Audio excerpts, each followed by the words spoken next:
Početak nautičarske sezone otvara brojna pitanja vezana za sigurnost na moru. Jedan od veoma važnih detalja na svakom plovilu svakako je prsluk za spašavanje.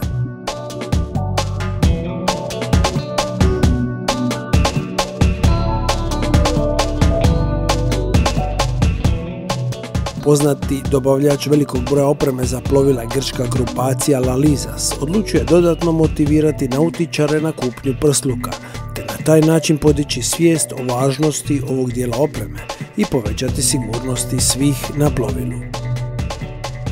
Dugo je visoka cijena prsluka za spašavanje bila jedna od ključnih faktora zbog kojeg ih vlasnici plovila nisu imali opremi. Stoga su u Lalizasu za mjesec lipanj odlučili još dodatno sniziti cijenu prsluka za spašavanje, ali u ovu akciju uključiti još trgovina nautičke opreme.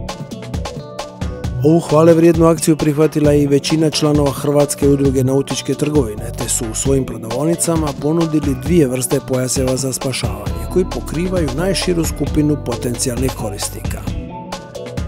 Tako se u sklopu akcije Lipanj mjesec sigurnosti u svim prodavaonicama Marina Stores, grupacije Lalizas, te u trgovinama udruge Hunt i to Boltano, Dang 7C Company u Splitu, Mag DD u Šibeniku i Marina Komercu u Puntu na Krku, po promotivnim cijenama u ponudi nalaze dvije vrste pojaseva za spašavanje za djecu i odrasle.